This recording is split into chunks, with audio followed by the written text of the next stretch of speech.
Next, on Thursday, we'll host a special event that celebrates a unique film made right here in Knoxville. Yeah, in 1945, Mildred Keister Dennis made a live-action film based on Walt Disney's Snow White and the Seven Dwarfs. And the folks with the Knoxville History Project and Tennessee Archive of Moving Image and Sound will present it to the public at Maple Hall. And we have Jack Neely and Eric Dawson here to tell us more about the project. Welcome to you both. Thanks a lot for having us. Yeah, Eric, let's start with this. Tell us about the film.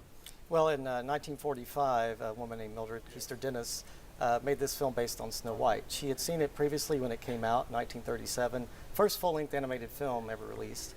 She and her daughter were just besotted with it. They went to see it 11 times in the theater, and they memorized so much of it, they decided to make a live-action film.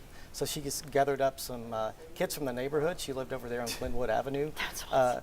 The daughter, Carolyn, was playing Snow White, and they got neighborhood kids to be dwarfs. And that is actually Carolyn at the Snow White Lodge in Gatlinburg as an adult, maybe 15 years later, with Ellie Moore. That's footage from the WBIR's Ellie Moore show. Wow. I think that might be the only footage of that show that still exists. That is crazy. And they went to visit that lodge and show off some of the Snow White paraphernalia. All right, well, Jack, we know you're Knoxville's historian, East Tennessee's historian. What can you tell us about this whole thing?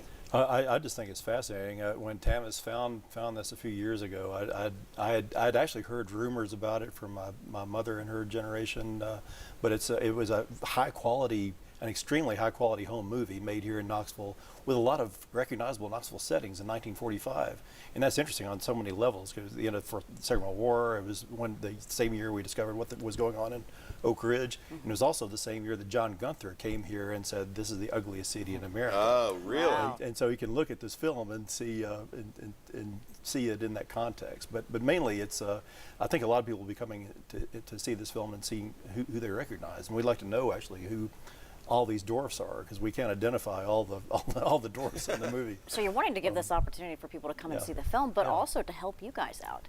Yeah, that's right. Actually, there were a few stand-ins. Some of the dwarfs got mumps and measles while they were shooting. Really? So there had to be some stand-ins. But the cast is identified, and we might have 2 of the dwarfs showing up for the screening. Wow. Yeah, Happy and I believe Sleepy might be in attendance. They were brothers. Whoa.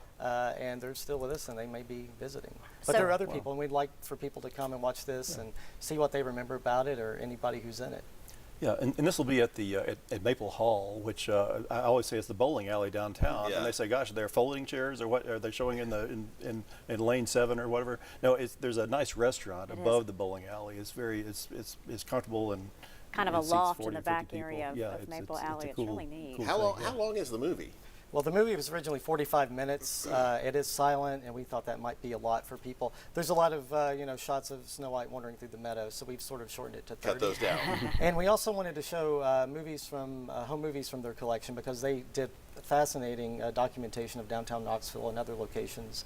Awesome. And we wanted to show some of that and didn't want to keep everybody there all night. That's amazing. Well, thank you both for coming on. and Really we do neat this opportunity. every third Thursday, by the way, at the Maple Hall. Knoxville History Project has some kind of a program there, and we're just lucky to have Eric bring a film for the first time. We've been working together for a few years, and it's cool to have him and have this interesting occasion. It is. To find all these old movies and everything Yeah. else, amazing. Hey, thanks, fellas. Thank you. Thank Appreciate you. it.